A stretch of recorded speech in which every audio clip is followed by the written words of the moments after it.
everyone is asking in 2026, where should you actually move?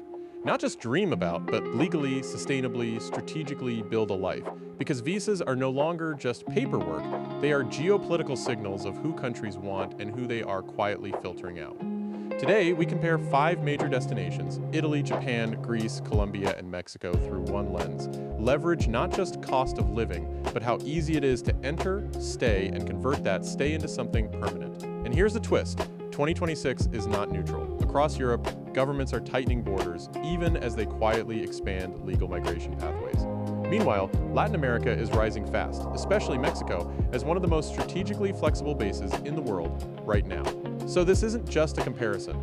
It's a map of opportunity under pressure. If you want a fast, tax-clean, short-term power base, Japan. If you want maximum affordability and flexibility, Colombia if you want tax optimization with lifestyle upside, Greece if you want EU access with structure and stability, Italy if you want speed plus scale plus optionality in one system, Mexico.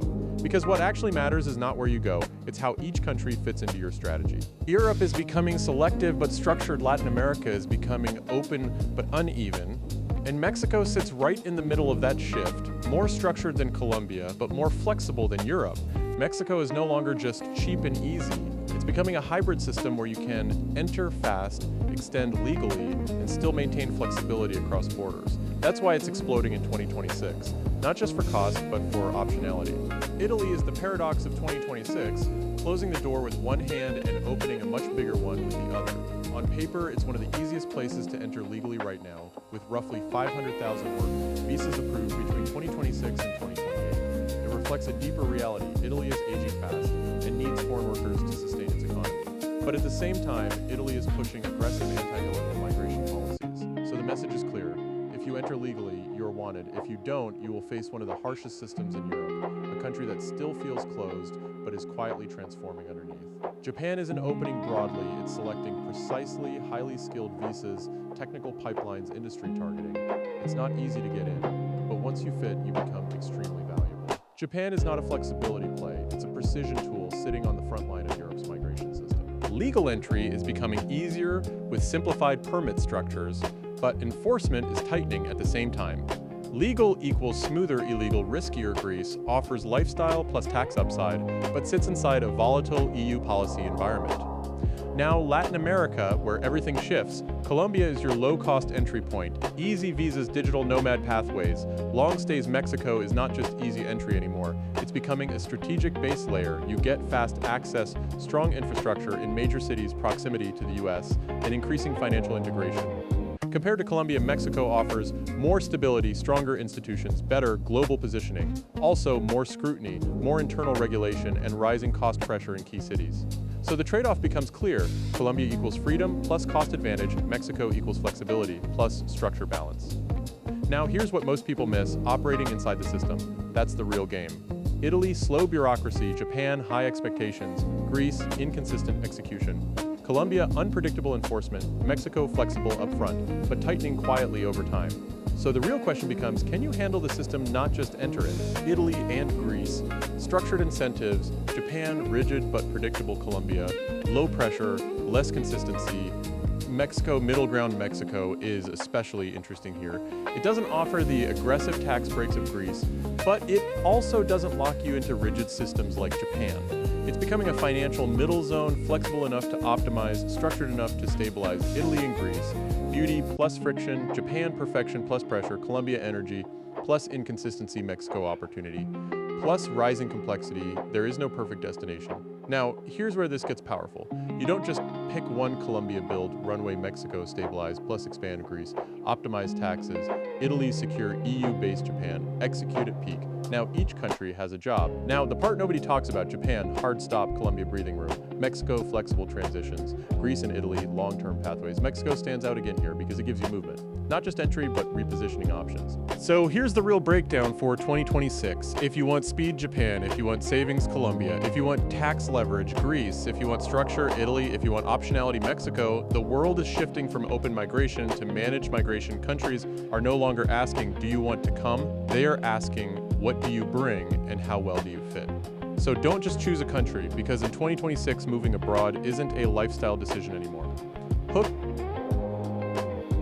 to a keystone country, not just lumped with Colombia. Dope.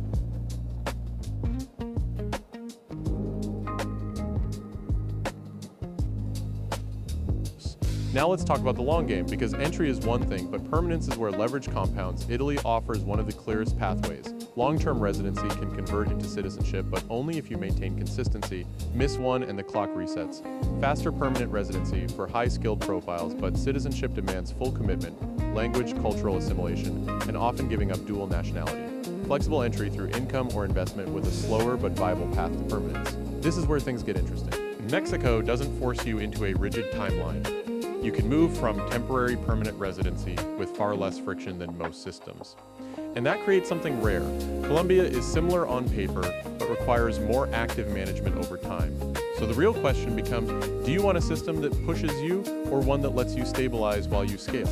But by 2026, countries have caught up Italy and Greece, now formalize remote income, minimum thresholds, tax registration, compliance layers, still prioritizing in-country economic contribution. So if your income is fully external, Japan becomes harder to justify long-term. This is where they still dominate, but the gap is changing. Colombia equals still early-stage flexible. Mexico equals moving towards structured flexibility. Mexico is starting to monitor inflows more closely because foreign demand is reshaping cities, housing local economies. So what used to feel like a loophole is now becoming a regulated lane. Now we need to address something real. Your presence as a foreigner is no longer neutral. Already seeing backlash in high-demand areas, rental controls, short-term limits, zoning pressure, population decline actually create space, but only outside major cities. This is where the pressure is accelerating fastest, are experiencing rapid rent increases driven directly by foreign demand. But pressure building under the surface. Colombia follows a similar pattern, but with more variability city to city. So now the question shifts, not just where you can live, but how your presence affects the system around you. Here's the part most people skip, because moving abroad without one is a risk multiplier. Italy and Greece, predictable but slow. Japan, stable but rigid. Colombia, flexible but inconsistent. This is where it stands out again. You can adjust status, shift regions, restructure your setup without fully resetting your position. So smart movers don't just plan entry, because this determines whether your life actually works. Extremely strict without long-term status. Accessible but less globally integrated. Mexico is becoming a financial bridge, easier onboarding than Europe, stronger global access than Colombia. That matters more than people realize, because money flow equals freedom. Italy and Greece, lifestyle friction, Japan efficiency plus isolation, Colombia vibrancy plus inconsistency. This is where nuance matters. You can live high-end urban, coastal, low-cost inland. Few countries offer that level of internal diversity, comes uneven quality across regions. So your experience in Mexico depends heavily on how you position yourself inside it. Here's where high-level players think differently. They don't choose one country, Mexico, as a primary flexible base combined with Italy or Greece for EU positioning, Japan for execution bursts, Colombia for cost efficiency phases, because this window won't stay open forever. Italy expanding visas, Greece restructuring systems, Japan slowly opening. Early movers get simpler entry, better positioning. Late movers get clearer rules, less flexibility. So the real decision is, do you want first mover advantage or second mover security? This is no longer about ranking countries. Italy and Greece, structured opportunity under pressure. Japan, controlled precision. Colombia, open flexibility, a system that lets you move, adjust, and scale across borders. And the biggest mistake in 2026, because relocation today sits at the intersection of economics, policy, and global power shifts. So don't ask, where do I want to live? Where am I positioned to win? Will look very different from what social media tells you. Let's break this down properly, country by country, based on what actually matters. Income requirements, stay duration, renewability, and tax exposure. Japan's digital nomad framework is extremely specific: length, up to 6 months; renewability, not renewable, hard stop. Income requirement, USD $70,000 annually. If structured correctly and under 183 days, no Japanese tax residency. Key condition: income must be from outside Japan. So what you're getting is a clean, short duration, high performance base, no pathway to residency. Through this route, Japan is not designed for scaling life. It's designed for controlled temporary positioning. Colombia is the opposite model: length up to 2 years, digital nomad visa, foreign sourced income, typically not taxed locally. But if you cross residency thresholds or localized income, taxation applies extremely low barrier to entry. Long runway to build. Income rules can shift in interpretation. Banking and legal processes require active management. Colombia is optimized for time plus cost efficiency, not structural permanence. Greece sits in a more structured tier. Length, 1 to 2 years initial stay depending on visa type, 50% income tax reduction for up to 7 years. For qualifying new residents, must become a tax resident to access incentives, must maintain declared income levels, so Greece becomes powerful when your income is already high. You plan to stay long enough to benefit from tax reductions, less useful for early stage earners. Greece is not entry level, it's optimization stage positioning. Italy is similar to Greece, but more system heavy. Length, typically 1 year initial, renewability. Andea's long-term residency pathways income requirement, 28,000 euro berries by visa type, flat tax regimes, or special expat incentives available, access to national healthcare system after registration. Clear long-term residency citizenship pathway, Italy is less about speed and more about building a base inside Europe, now Mexico. This is where the model diverges. Mexico doesn't operate like a digital nomad visa system in the same way. Instead, it offers tiered residency pathways, length up to 180 days, renewability, must exit, re-enter, discretion varies.